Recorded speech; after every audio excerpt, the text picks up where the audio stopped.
OTS Championship in Burnsville, Minnesota, and I am with Chor, who played a rather interesting deck, Buster Blader ABC. So yeah, I'll just pass it on off to him. Right, so this is a 40 card deck. I'll start with the monsters. So mainly you just play 3 copies of Buster Bladers. Like the main reason why you choose him is because if you go against like Pendulum Dragons, or like a lot of people use XYZs and Synchro Dragons, so he gets attack boost from them. And also he can be fused from the hand. And then you play 1 Wizard Buster. His effects that when he's equipped to all Buster Blader, your opponent cannot use effects from the graveyard. Like there's one of him, he's only one of him. It's in case you go against like a Subterror, or like if you want to watch out for like what was that, Fairytale Snow. Like it's situational. You can always side him out.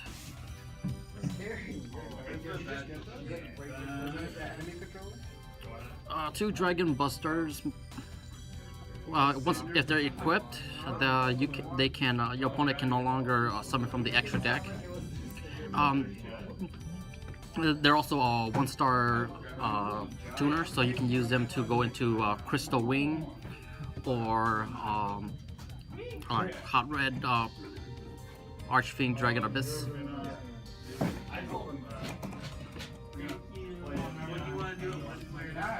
And then the main Buster Dragon card you want is the Buster Whelp. Like when it's normal summon, you can search for any of your Destruction Sword cards.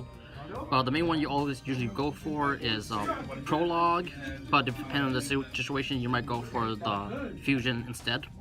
But it allows you to search, and then again, it's a 1-star tuner, and then you can also combo off of that.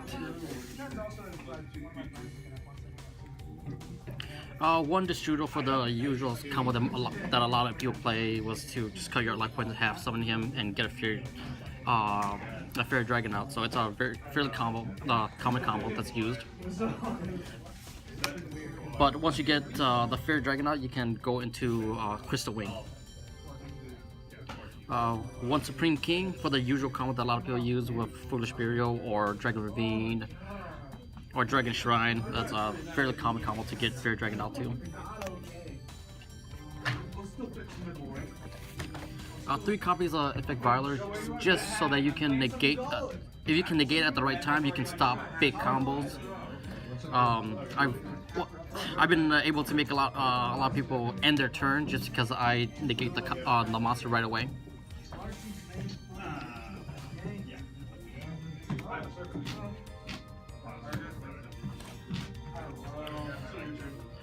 Two Assault Cores. Just 2 is a safe copy to keep. 3 could be a little too much, and 1 is not safe enough in case they get banished or they get removed from your control. And same reason for the 2 B Busters as well, and for the 2 C Crush. And that's all for the monsters.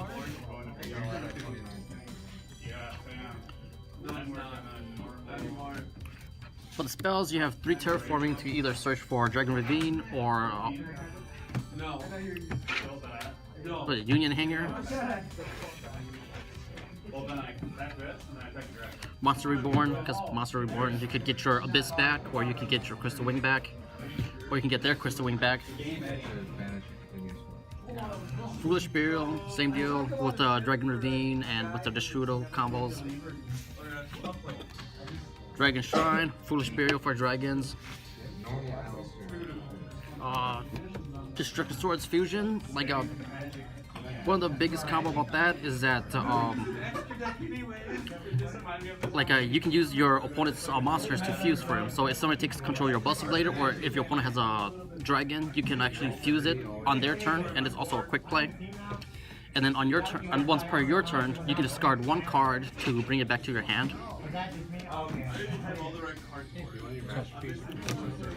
And set rotations is just more searches for your fields, and also like if your opponent plays like if they're really reliant on their field card, you can set rotation and keep yours set so they can't play their field cards to help them out.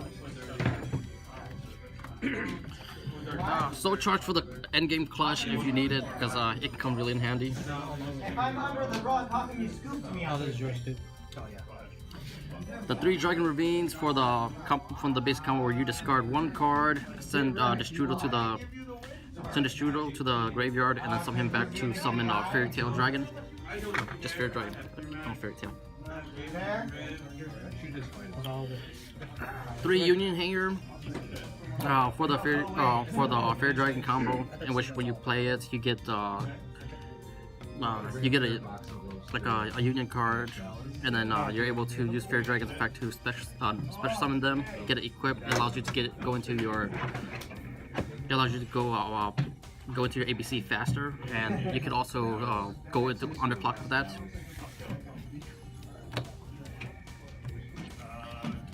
And 1 Regiki, just in case they have Vanity's Fiend. You just gotta kill it. Yeah, that's it for spells.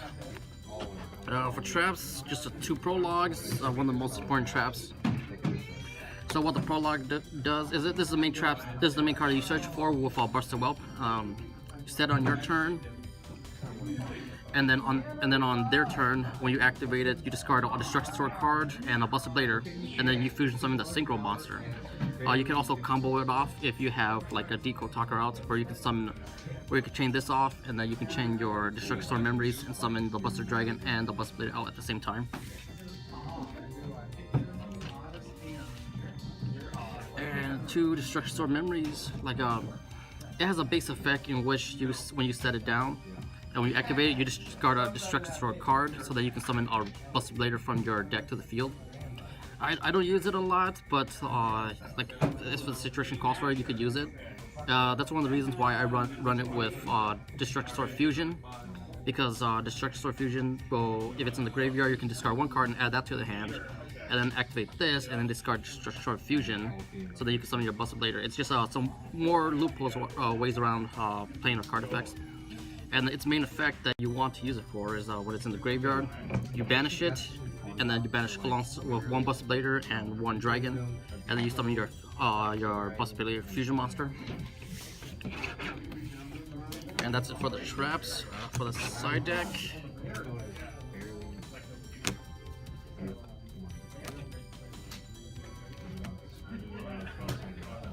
so for the extra, you run 3 ABC Buster Dragons, or Dragon Busters. Yeah, because you rotate through them so much that, like, I tried it with 2, it's not good. Like, you run out too fast, so you always prefer 3.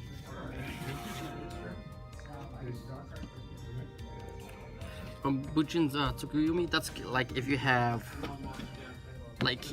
you just need cards in your hand, and then you have 1 card in your hand that's useless, you XYZ for that, just so that you can it's a real clutch card. You go to it just like when you're desperate.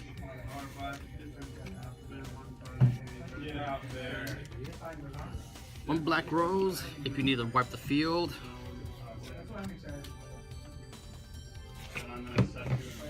2 Buster Dragons. When they're on the field, they turn all of your opponent's monsters into dragon types. And then during your opponent's turn, as a quick play effect, you can equip one of your Buster Whelp cards, and then equip it to 1 Buster Blader monster you control, and then you gain the equipped effect. And on your turn, if you don't control a Buster Blader, you can summon one. You can summon 1 from your graveyard with no cost. And this is the card that's summoned from Prologue. The problem with Prologue is that when it's summoned Prologue, it dies at the 2nd end phase, and you can't Monster Reborn it because it wasn't summoned properly. But so most of the times you prefer to summon it properly so that you can Monster Reborn it back. But if you have to summon it improperly to lock your opponents down, the next turn you try to sink him, summon one of your 1-star tuner and sink it into your hot Archer and Abyss.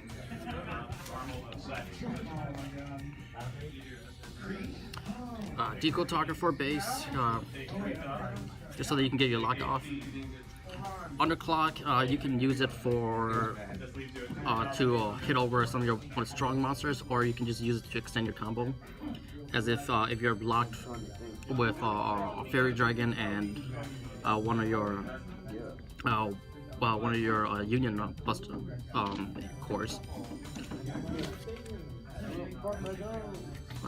Skull Dread, like if you can, when you can pull it off, it's really good, and adds more to your hand.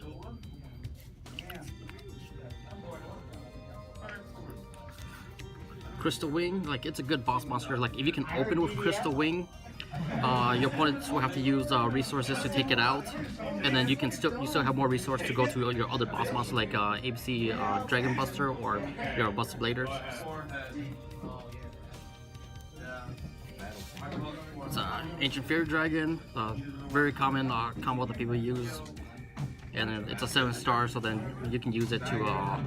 It has its effect to special summon one monsters, and if you have one of your 1-star tuners, you can summon it and go into Crystal Wing.